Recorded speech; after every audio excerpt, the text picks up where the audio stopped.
Have you ever heard someone say, oh, I could never do that. Oh, I can't do that. Oh, I don't know how to do that. I can't accomplish that. There's no way I could do that. And growing up, as a little kid, I know I would tell that to my parents a lot. I'd be like, oh, I don't know how to do that. Oh, I'm not sure how to do that. Oh, I can't do that.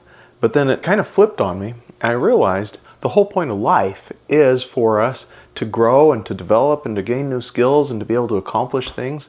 But then at the same time, I ran into this conflict where we don't have enough time to learn all the things we want to do. I really wanted to be a medical doctor, but I also wanted to do several other things. And I had to choose, am I going to go down the path of medicine or am I going to go down another path? I didn't have enough time, bandwidth, and resources to do both. That led me to a conundrum. How can I learn all these things? There are certain limits that I'm going to reach up again and bump into. And I saw a sign once that said, you can do anything, but you can't do everything. And that kind of led my brain to this spinning circle. And the answer that I found was actually in a book called Who Not How. So in Who Not How, each of us have this ability to recognize the things that we're good at. And it talks about that in the book, that we have things that we excel at better than other people. We have things we're not as good at or that we dread. And other people most likely excel at those things, want to do those things. They are excited to do that kind of work. And so if we go ahead and say, I have this thing that needs to get done. Maybe it's, I need someone that can clean my house and I dread that. Or maybe it's, I need someone that's really good at editing video. Or maybe I need someone that can run my marketing. Or maybe I need someone that can make sure all the projects are happening in the business and keep project management under control. And that changes from, I need to figure out how to do that, to I need to figure out who can help me do that. And so I think that's the title of the book, Who Not How, and the premise of the book is each of us should come to a point in our lives where we recognize we only have so much time and we can use our time any way we want. There's no limits, no practical restrictions, but when we are so focused on trying to do everything ourselves, we never really get ahead. But if we have the ability to start offloading some of that work and to hand off some of those pieces, then we have the ability to start scaling up. Now, I made a lot of mistakes as I was trying to transition from the how mindset to the who mindset.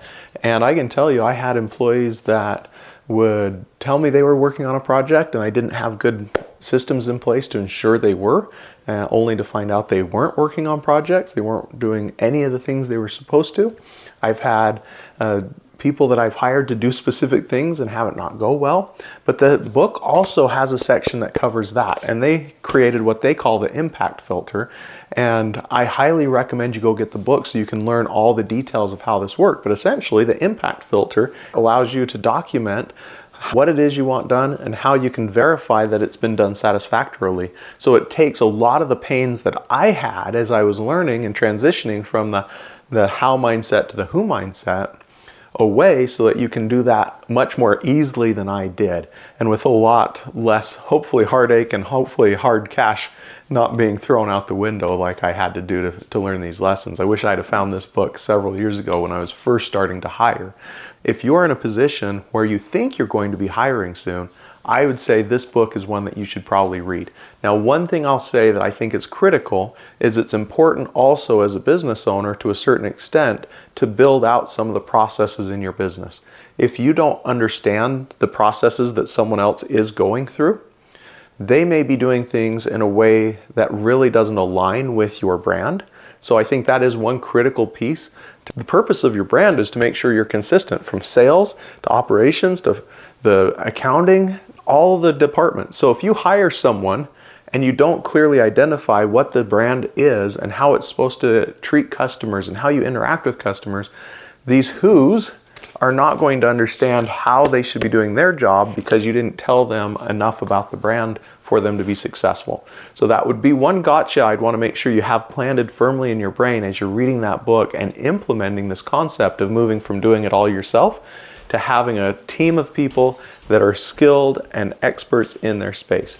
The other thing I would recommend is when you have those experts, making sure that they're documenting their processes and putting that information in a central repository. The reason for that is if one of these people ever disappears, they ever quit, they ever move on to another job, they ever quit doing their work in some reason, they get sick, they want a vacation, someone else has to be able to step in. And having them document all the steps and outline the way they're doing their work will make it so much easier for you to bring on either temporary support or to step in and help, or to bring in a new employee and make sure that you're going to get consistent results every single time.